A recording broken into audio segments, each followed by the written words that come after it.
할렐루야 샬롬 하고 우리 인사합니다. 할렐루야 샬롬 샬롬 샬롬 샬롬 샬롬. 하나님 사랑합니다. 여러분 주 안에서 사랑합니다. 오늘 사무엘상 15장 말씀이죠. 17절에서 23절 중심으로 하나님이 가장 좋아하시는 것은 무엇인지 우리 한번 살펴봅니다. 하나님께 사랑과 인정을 받고 하나님께로부터 복을 많이 받으면 그렇게 살고 싶지 않은 사람은 아무도 없겠죠.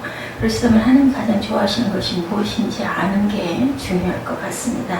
하나님 가장 좋아하시는 것이 무엇인지 본문 속에서 찾아보도록 하죠. 하나님이 가장 좋아하시는 것을 우리가 먼저 해야 할 건데 가장 싫어하시는 것만 골라서 하면 어떻게 될까요? 우리 아이들 생각 저는 늘 합니다. 아이가 정말 엄마가 기뻐하고 좋아하는 것을 하면 너무 이쁘죠. 근데 하라는 건 하지 않고 거꾸로 못된 것만 자꾸 하면 어때? 밉잖아요. 똑같다라는 얘기인 거죠. 사람이 하나님이 선택하시고 높여주셔서 아주 존귀한 자리에 오르게 되고 하나님의 도우심으로 불리한 전쟁에서 기적적인 승리를 맛보고 크게 부유하게 된 사람, 또 반대로 하나님이 세워놨는데 못되게 나쁜 짓만 계속해서 하나님께 미움을 받아서 버림을 받은 사람도 있습니다. 사울이죠. 사울은 가장 작은 집과 가장 작은 가문에서 태어나서 정말 별 볼 일 없는 사람이었는데 하나님께서 사무엘을 통해서 기름을 부어 이스라엘의 초대왕으로 세움을 받은 사람이 바로 사울입니다. 하나님께서 주변 나라들과 전쟁에서 승리하도록 도와주시고 백성들이 우려를 단번에 씻어내고 나라의 기틀이 점점 튼튼해졌습니다. 하나님께서 사무엘 선지자를 보내셔서 이스라엘이 이집트에서 해방이 되어 광야를 지날 때 아말렉이 가로막고 대적한 것을 인해서 아말렉을 벌하겠다. 너는 이제 가서 아말렉을 쳐서 전멸시켜라. 사정을 봐주지 말고 사람이든 가축이든 다 진멸하라고 명령하셨어요. 사울왕은 이스라엘 군대를 소집하고 아말렉으로 진격해서 정말로 대승을 거두었습니다. 그런데 하나님이 말씀하신 대로 다 진멸하지 않고 아말렉 왕을 사로잡고 가축이 하찮은 것들만 죽이고 살찌고 좋은 것들은 모두 살려서 끌어갔어요. 사울은 대수롭지 않게 생각했지만 하나님은 아주 실망하셨죠. 하나님대로 하지 않았던 거죠. 자기 욕심을 부렸던 거죠. 하나님은 사무엘 선지자를 다시 보내셔서 중요한 말씀을 들려주십니다. 그것이 오늘 우리가 함께 읽은 말씀이죠. 결론적으로 무서운 심판의 메시지 23절이죠. 이는 거역하는 것은 점치는 죄와 같고 완고한 것은 사신 우상에게 절하는 죄와 같음이라. 왕이 야훼의 말씀을 버렸으므로 야훼께서도 왕을 버려 왕이 되지 못하게 하셨나이다 하니 사울이 하나님의 말씀을 버렸으므로 하나님께서도 사울을 버려서 왕이 되게 하신 축복을 거두시겠다. 이런 내용이 오늘 23절 마지막 절 우리가 살펴본 마지막 절 말씀입니다. 이는 거역하는 것은 점치는 죄와 같고 완고한 것은 사신 우상에게 절한 사신 그 우상에게 죄라는 죄와 같음이라. 왕이 야훼 말씀을 버렸으므로 야훼께서도 왕을 버려 왕이 되지 못하게 하셨나이다. 이렇게 하죠. 이보다 더 큰 벌은 없습니다. 아주 무서운 이야기죠. 사울왕처럼 하나님께 버림받지 않게 되어야 되겠죠. 여러분들의 가족들이 하나님께 버림받게 되지 않고 하나님이 가장 좋아하시는 것을 행함으로 하나님께 계속 사랑받고 더 큰 축복을 받는 그런 저와 여러분 그리고 저와 여러분의 가족들 되시기를 주님의 이름으로 축복합니다. 그러면 하나님께서 가장 좋아하시는 것은 무엇일까? 하나님께서 우리가 무엇을 할 때 가장 좋아하시고 우리를 존귀하게 높여주시고 복을 주시고 하나님께서 보호하실까? 하나님은 우리가 하나님의 말씀을 청종하고 순종하는 것을 가장 좋아하십니다. 19절과 22절에 나타나죠. 어찌하여 왕이 야훼 목소리를 청종하지 아니하고 탈취하기면 급하여 야훼께서 악하게 여기시는 일을 행하였나이까. 22절에 사무엘이 이르되 야훼께서 번제와 다른 제사를 그의 목소리를 청종하는 것을 좋아하신 같이 좋아하시겠나이까. 순종이 제사보다 낫고 듣는 것이 수양의 기름보다 나으니. 여기서 아주 유명한 우리가 늘 많이 애송하는 그런 구절입니다. 순종이 제사보다 낫다. 그리고 듣는 것, 하나님의 말씀을 듣는 것이 수양의 기름보다, 그 기름이 그 옛날 그 고대는 아주 중요했었죠. 무엇을 어떤 행사 때 의식으로 기름을 붓기도 하고 또 기름이 기름을 태워서 드리기도 했습니다. 청정은 귀를 기울여서 듣는 것. 예, 우리 인간이 말을 배우기까지 2년이면 족하지만 듣는 것을 배우기까지는 80년이 걸린다라는 이야기가 있습니다. 이사야 선지자는 주의 아버지께서 학자의 혀를 내게 주서 나는 궁핍한 자를 그 말로 어떻게 도와줄 줄 알게 하시고 아침마다 깨우치시되 나의 귀를 깨우치서 학자같이 알아듣게 하시도다. 이사야 50장 4절에 이렇게 말씀합니다. 이 아침에 하나님께서 여러분의 귀를 열어주셔서 알아들으시기를 주님의 이름으로 축복합니다. 오늘 가정 문제의 대부분은 배우자의 말을 경청만 해도 해결이 됩니다. 어느 남편이 집에 와서 말하죠. 내가 오늘 직장에서 들었는데 여자가 남자보다 갑절이나 더 많은 말을 한다더라 하고 얘기하니까 하루에 남자는 1만 5천 단어, 여자는 3만 단어의 말을 한다네 이렇게 얘기하니까 아내가 뭐라고 얘기했냐면은 왜 그런지 당신 생각해 본 적 있어요? 하고 반문을 합니다. 왜 그러냐고 이제 물어보니까 내가 하는 말을 당신이 듣질 않아서 내가 2번씩 얘기하잖아요. 이렇게 얘기를 하더랍니다.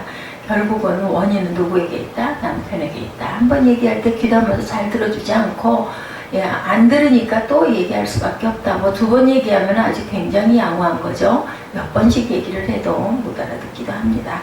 우리가 하나님께 가까이 나아가 그분의 말씀을 귀 기울여 들을 줄 알아야 되겠다. 청종이란 귀를 기울여 잘 듣고 따른다라는 뜻을 갖고 있습니다. 영혼의 생수는 귀로 마시죠. 영생수를 마시는 방법은 듣는 것이다. 마음과 생각을 집중해서 들어야 되겠죠. 잘 들으면 영혼이 살아나는 역사가 일어납니다. 로마서 10장 17절에 그러므로 믿음은 들으면서 들으면 그리스도의 말씀으로 말미암느니라 이렇게 말씀하죠. 잘 듣게 되면 영생을 얻는 믿음이 저와 여러분 마음에서 솟아난다라는 겁니다. 사람들이 교회 와서 설교를 듣는 방법에는 2 종류가 있다고 합니다. 단순히 귀에 들려지는 것만 듣는 사람이 있고 귀 기울여 집중해서 경청하는 사람이 있다는 거죠. 하나님의 음성을 듣기를 원하면 단순히 귀에 들어오는 것만 듣지 말고 마음과 생각을 말씀에 집중해서 귀를 기울여서 듣고 생각할 줄 알아야 된다. 본문 22절에 사무엘이 이르되 야훼께서 번제와 다른 제사를 그의 목소리를 청정하는 것을 좋아하신 같이 좋아하시겠나이까 이렇게 말씀합니다. 사울은 제사는 드렸지만 하나님의 말씀을 청정하지를 않았고 제물을 하나님께 드렸지만 말씀을 귀를 기울여 잘 듣지를 않았습니다. 대신 자기 안에 들려오는 욕심의 소리에 귀를 기울였죠. 그리고 백성들의 말에 더 귀를 기울여 듣고 그 말에 따랐습니다. 24절에 사울이 사무엘에게 이르되 내가 범죄하였나이다. 내가 야훼의 명령과 당신의 말씀을 어긴 것은 내가 백성을 두려워하여 그들의 말을 청종하였나이다. 이렇게 고백합니다. 백성들의 말을 청종했다. 사울이 하나님의 말씀을 청종하는 대신 백성들의 말을 청종했습니다. 사울은 병사 21만을 거느리고 싸워서 대승을 거두고 강적 아말렉을 순식간에 전멸시키기도 했습니다. 그래서 많은 전리품들을 한순간에 자신의 것으로 만들 수가 있었죠. 하나님의 말씀대로 모조리 다 진멸하라 하였으나 점차 그것들이 아깝게 느껴졌습니다. 이거 가지고 가면 내가 재산으로 쓸 수 있는데, 그리고 백성들이 불평불만을 합니다. 죽을 고생을 하고 싸워 이겼는데 전리품도 없이 빈손으로 돌아가란 말입니까? 이렇게 살찐 소와 양을 다 죽입니까? 너무 아깝습니다. 이런 뜻이죠. 끌고 가서 잡아먹읍시다. 사울은 옳은 말이거든요. 그걸 다 왜 다 죽이냐는 거지. 짐승들을 갈등을 하죠. 하나님의 말씀에 따라 진멸할 것인가, 함께 목숨을 걸고 싸운 백성들의 말을 따를 것인가 갈등을 합니다. 말씀에 따라 백성들을 고생만 하고 빈손으로 돌아가게 하면 반란이 일어날 것 같은 생각도 듭니다. 리더십에 치명적인 손상을 입을 것도 같습니다. 두려움에 사로잡힌 사울은 하나님의 명령을 순종하고 살찌고 잘생긴 소와 양을 죽이지 않고 끌어오라고 명령을 하죠. 아말렉의 왕 아각도 죽이지 않고 포로로 잡아서 끌고 옵니다. 자리만 이용하면 정치적으로 큰 가치가 있을 것 같고 숨겨놓은 보물을 약탈할 수도 있을 것 같았던 거죠. 사울은 이스라엘의 왕이 되었지만 아직 나라가 든든히 서지 못했습니다. 강력한 군대도 없었죠. 왕궁도 없고 용맹이 있는 장수들도 별로 없고 나라를 세우는데 필요한 돈도 없었습니다. 게다가 백성들은 여전히 왕으로 세운 사울이 주변 강대국들로부터 자신을 지켜줄 수 있을까 하고 의아해하는 그러한 존재감이 확실하게 각인되지도 않은 상태였다는 거죠. 언제 그 반란이 일어날지를 알 수가 없는 상황에 아말렉과 전쟁을 벌여 크게 이겼으니 얼마나 좋은 기회인가. 그렇죠. 자신의 존재감을 확실하게 각인시킬 수 있는 기회이다. 그런데 다 죽이고 빈손으로 돌아가면 이겼어도 아무것도 손에 잡히는 게 없지 않겠나. 친히 개선장군이 되어 적군의 왕을 포로로 끌고 가고 전리품으로 수많은 소떼와 양떼를 끌고 가면 모든 백성이 나와서 우러러보고 사울왕 만세를 부를 것이다. 당연하죠. 인간적으로 생각하면 맞습니다. 전투에 참가한 군인들에게도 전리품을 나눠주면서 좋아하고 다음번 전쟁에도 소집하면 또한 잘 나올 것이다. 리더십이 확실하게 뿌리내릴 더없이 좋은 기회다. 이렇게 생각을 하게 됩니다. 하나님의 명령에 충실하면 모든 게 다 완전히 초점, 원점으로 돌아갈 수밖에 없다. 이 정도만 해도 많이 순종한 거야. 중요한 것은 전쟁에서 크게 이겼으니 하나님도 봐주실 거야. 이렇게 자기 나름으로 해석을 합니다. 하나님은 그런 사울을 인해서 탄식하시죠. 내가 사울을 왕으로 세운 것을 후회하노니 그가 돌이켜서 나를 따르지 아니하면 내 명령을 이루지 아니하였습니다. 사무엘상 15장 11절에도 이렇게 증거되어 있습니다. 사울은 수만 명을 죽였지만 한 사람을 살려두었죠. 그래서 사울은 사무엘의 책망에도 당당하고 확신에 찬 목소리로 내가 야훼의 명령을 행하였나이다 라고 얘기합니다. 얼핏 보면 순종한 것 같지만 하나님의 보시기에는 불순종이다. 하나님은 모든 걸 다 꿰뚫어 알고 계시죠. 하나님을 거역한 것입니다. 아담은 불순종함으로 모든 사람을 죄인으로 만들었고 예수님은 십자가를 지시는 것을 통해서 순종의 본을 보이셨습니다. 당신의 뜻과 감정을 다 내려놓으시고 하나님 아버지의 뜻과 계획에 따라서 순순히 십자가를 지셨죠. 완전한 순종으로 모든 사람이 다시 의롭게 될 수 있는 길을 열어놓으셨습니다. 누구든지 순종하고 하나님의 초청에 응하기만 하면 의인이 된다라는 겁니다. 의롭다 칭함을 받는 거죠.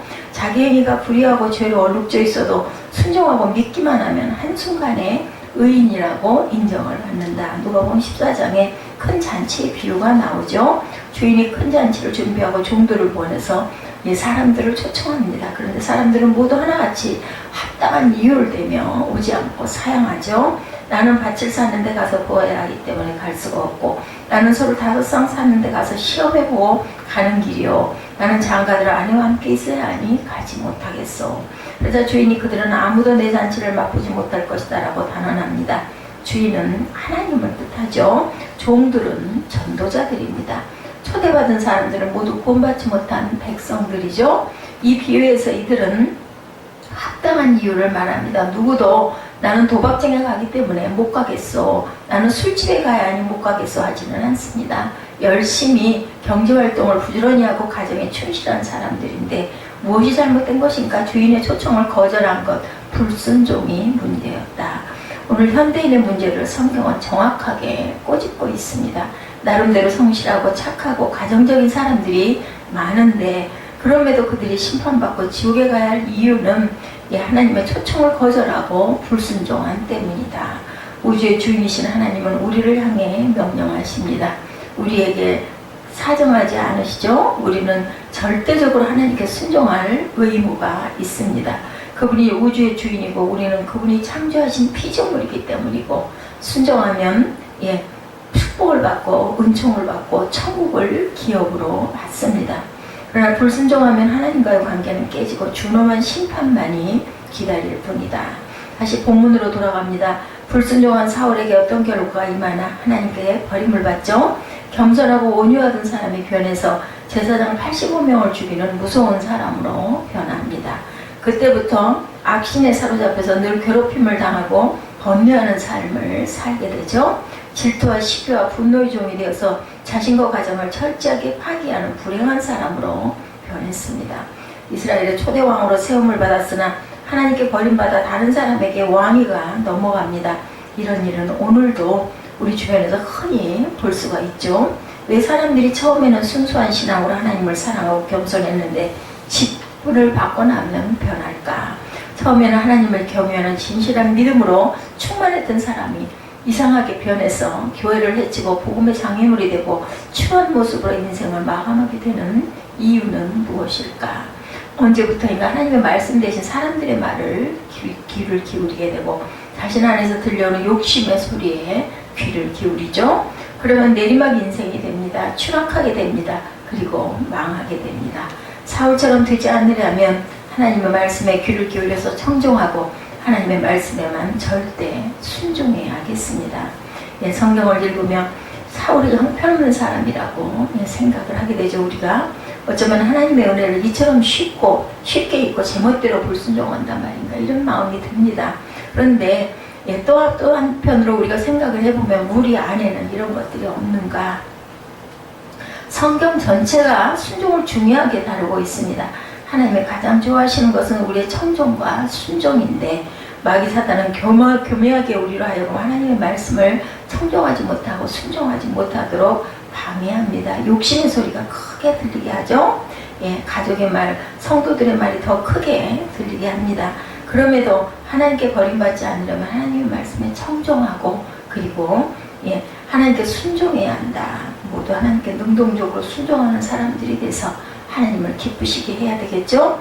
내 가족의 말이나 그리고 또 내 이웃의 말에 귀 기울이지 말고 하나님의 음성을 온전히 듣고 내 마음속에 있는 욕심을 몰아내야 되겠습니다. 오늘 사울의 모습처럼 처음에는 아주 순종하는 사람이었어요. 그런데 언젠가부터 사람들이 이렇게 축혀주는 게 너무 좋고 사람들에게 백성들에게 인정받기를 원하고 그리고 또한 이렇게 해야 내가 더 든든하게 내 자리를 굳히지 않을까 이런 인간적인 생각 때문에 결국은 하나님의 말씀에 불순종해서 하나님께 버림을 받는 그러한 그 아픔, 그러한 그 버림을 받는 그러한 수치를 당하지 않는 저와 여러분 되시기를 주님의 이름으로 축복합니다. 기도하시겠습니다.